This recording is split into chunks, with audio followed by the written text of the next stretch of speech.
Porque eu resolvi gravar o livro Bahia dos Holandeses, escrever o livro Bahia dos Holandeses e colocar na internet? Boa pergunta essa. Bem, eu nunca pensei, eu gosto muito de história. Eu acho que a história não passa, ela se interioriza, né? E um certo dia, sem pensar em nada, fui dormir e nesse sono profundo eu sonhei um combate, né? E eu era um oficial no sonho, eu era um oficial holandês. E eu tinha um capitão. E esse capitão, ele queria tirar algo de dentro do forte de Santa Catarina. Era um tesouro, um bem dele. E o forte de Santa Catarina já estava de posse dos portugueses. Mas ele resolveu atacar, porque o domínio holandês tinha acabado de cair no Brasil. E ele queria tirar algo de lá para a gente ir embora. E de um lado tinha o nosso exército, né? Vários holandeses, um capitão, eu e alguns soldados holandeses. Do outro lado tinha vinha uma turba, né, com muitos índios, a maioria era índios, com várias armas na mão, e era os portugueses.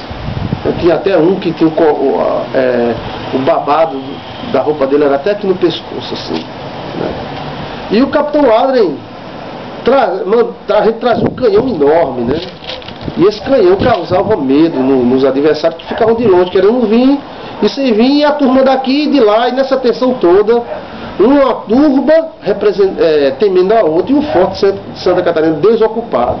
A gente precisava entrar no forte para tirar alguma coisa do capitão. Nisso veio uma índia e fica puxando o meu braço, dizendo que a guerra tinha acabado. Era justamente a Índia que eu amava muito no sonho, né? É linda, pequenininha, linda, linda, linda. Parece que uma das apresentadoras do forte lá de Santa Catarina. E aí ela dizia: vamos, a guerra está perdida, está tudo terminado, vamos, vamos.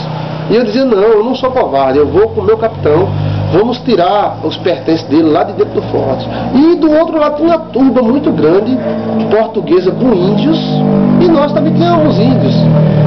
Mas só que a turba lá era 3 vezes maior do que a nossa. Só que a gente tinha um canhão enorme.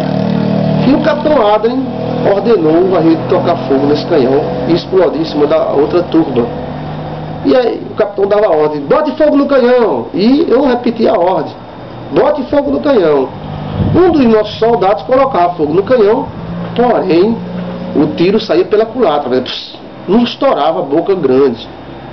E isso o capitão gritava novamente: bote fogo no canhão, bote fogo no canhão. E o rapaz botava pólvora, botava fogo no canhão e o canhão não estourava. E a turba lá com medo do grande canhão e a gente tentando acionar o canhão, e o canhão só respondia pela culatra. E ainda puxando no braço. Nisso, um português, esse que tinha o babado até aqui, puxou uma arma e atirou contra nós, né?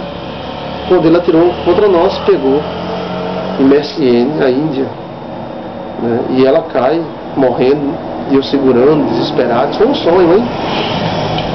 E eu chorando, desesperado, chamando o nome dela, e ela morrendo, e morreu olhando para mim, né? E ainda ficou com os olhos abertos. Eu fechei os olhos e dei aquele grito que as matas naquela região ouviram, os passarinhos ouviram.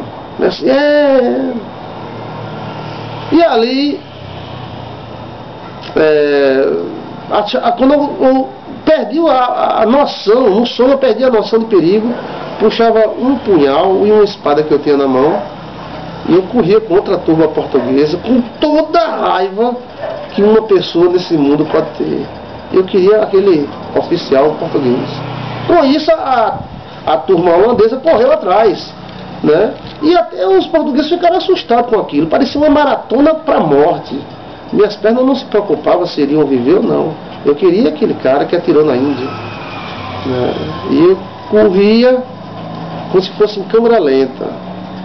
Minhas pernas voavam. E eu armado, gritando, berrando, até que eu peguei o português, depois de vários tiros, né, pessoas que passaram na frente eu derrubava, e peguei o português e matei. Ali houve uma grande luta. O restante dessa história está no começo do livro Bahia dos Holandeses.blogspot.com. Foi por causa desse sonho que eu me interessei pela história dos holandeses na Paraíba. Eu comecei uma grande pesquisa que durou alguns anos sobre a história de Cabedelo, Lucena, Santa Rita, Forte Velho, Ilha da Restinga, aquela região que eu encontrei uma história maravilhosa. Pensa numa história legal? Uma história fantástica. E então comecei a escrever o livro Bahia dos Holandeses. Coloquei o sonho no meio da história dos holandeses, né? E o personagem Van Soares de Goa-Roper era justamente o personagem do meu sonho. Então é um livro que mistura história, romance e essa parte mística que foi o sonho que tive em Lucena, ali em Baía da Traição, né? No Forte Velho, em Cabedelo. Então eu comecei a escrever esse livro por causa de um sonho. Quando você começar a ler o livro, vai ter partes históricas importantíssimas da história do Brasil, da Paraíba, do Nordeste, e vai ter a história dos sonhos. Esse sonho de onde veio? Possivelmente de algum parente meu.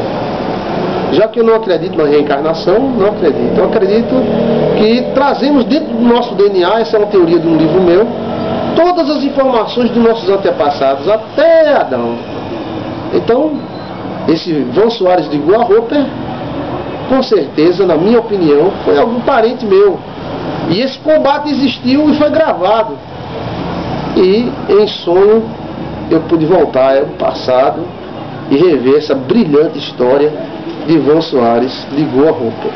Então eu agradeço a Deus por esse dom maravilhoso, por esse sonho que tive e de conhecer essa história brilhante que é a história dos holandeses no Brasil, que a história não dá muito destaque, porém foi uma grande história. Foi o período que o Nordeste mais prosperou, foi no domínio holandês. A intenção dos holandeses, a forma deles colonizar, foi muito boa. Teve defeito e teve qualidade, como todo domínio tem defeitos e qualidades. Desta forma, você é meu convidado para ler o livro histórico Bahia dos Holandeses, para ler o livro romântico Bahia dos Holandeses e para ver esse meu sonho, que você vai encontrar em detalhe logo no início do livro. Obrigado a todos vocês, obrigado pela pergunta, e foi esse o motivo que me fez escrever o livro Bahia dos Holandeses, e agradeço a Deus. Muito obrigado.